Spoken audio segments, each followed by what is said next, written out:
Hey, and welcome to video number 3, understanding the way you process data. Have you ever wondered why certain people just don't get it? You've got a coworker, employee, employer, a family member, a friend. They just don't get it. You can hang out with them at a certain time period, but after a while, you realize that they just don't get it. They're starting to annoy you, aggravate you, and so forth. And certain people on the flip side think that you just don't get it. Well, the reality of all of this is that we all think differently, and that's the beauty, but it can also be difficult. This is all because everybody thinks different in different situations. We're going to figure out for you how you process data, how you take in the information in, how you process it, how do you come to that decision? How do you make that decision? And how do you implement that decision?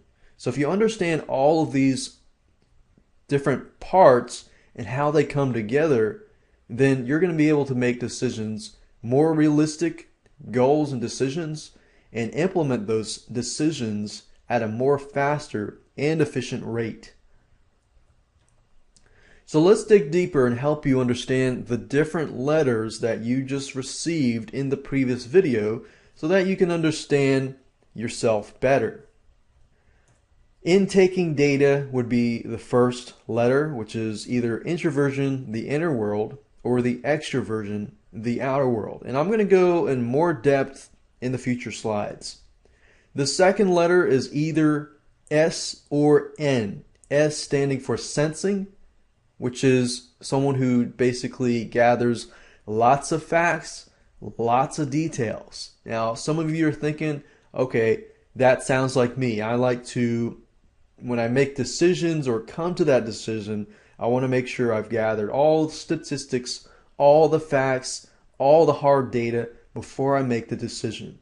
On the flip side, we have N, or intuition. Intuitive people who make gut decisions. Now, that doesn't say that intuitive people don't use statistics. Many do. But sensing tends to analyze, analyzing, could go into analyze paralysis, where you've analyzed a situation way too much. It's time to do something, but you're still analyzing the situation. So that could be sensing, and those tend to be creative type people. Intuitive people can be creative as well, but they see an overall big picture and they tend to get gut decisions. So, sensing people could look at intuitive people and think, okay, these people are flaky. And then intuitive people could look at S people and think, wow, these people they're still thinking and we're all the way ahead of them, So there's always upsides and downsides to both of them. There's no right or wrong answer. The third letter is F or T. F stands for feeling. T stands for thinker and thinking. F looks at different perspectives in people before they make their decisions. Thinker doesn't really look at people's feelings or anything like that.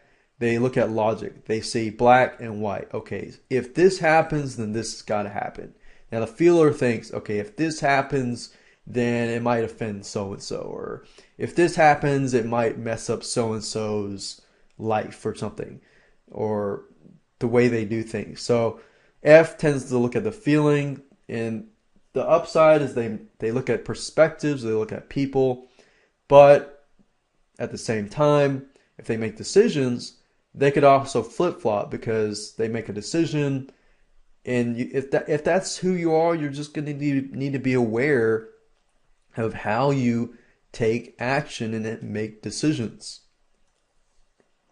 J and P are the last letter, judging or perceiving. Judging tends to like rules and regulations and routines, and perceiving tends to be spontaneous and impulsive. So let's go a little more in depth about extroversion E and introversion I.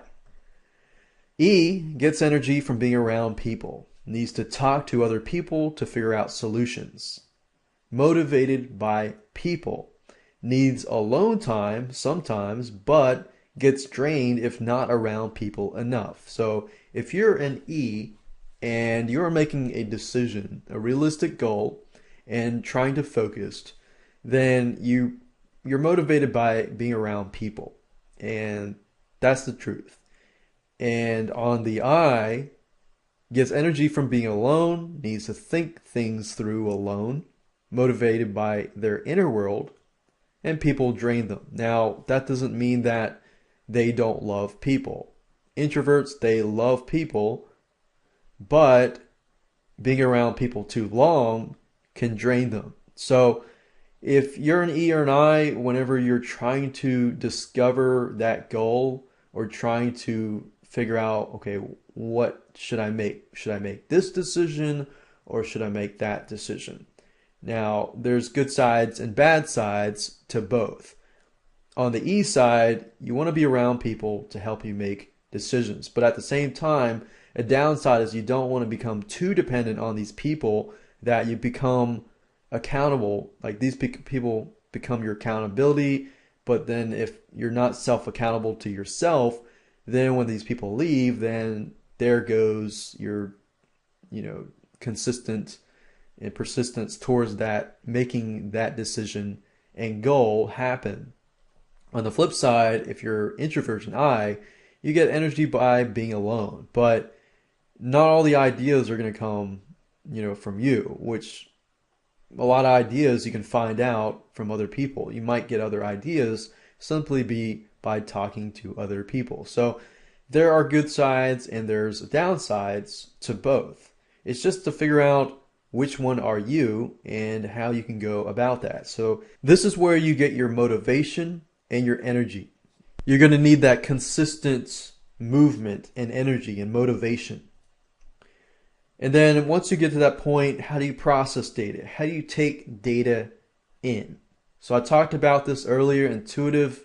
You're able to see the big picture, see abstract ideas, theory, long-term, and so forth. And then brainstorms a lot. Tends to have sudden, strong judgments, gut feelings, and so forth. And on the flip side, you got sensing, usually very traditional, trusts the establishment, rules and regulations, and so forth. Gathers lots of facts, details, and data about people or subject matters, and then makes calculated judgments. So that's just how you process data. And then once you process that data, how do you make that decision? Well, you can either feel it out or think logically. So feelers, they see different perspectives before making decisions, consider other feelings when making decisions.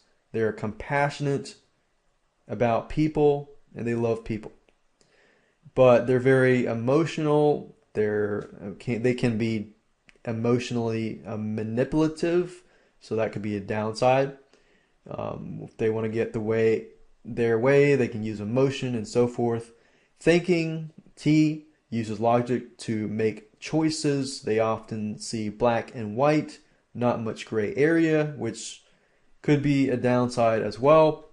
And as you notice, I'm not really picking on one. I'm just pinpointing both and showing you downsides to both. So thinking, if you're in a situation where you're dealing with people, you might want to consider or try to consider other people's feelings and so forth. So very rational thinking. There's nothing wrong with that. And then you got perceiving P and judging J. P tends to be spontaneous, go with the flow and flexible, enjoys surprises and changing plans. J enjoys routines, to-do lists, scheduled, organized, and structure. Now, you could be either or. Now, like, for example, you could be a person that enjoys routine, but you also probably enjoy spontaneous times, go with the flow times, and so forth. Like, you could be judging in your business life and be somewhat judging and a little bit perceiving in your personal life.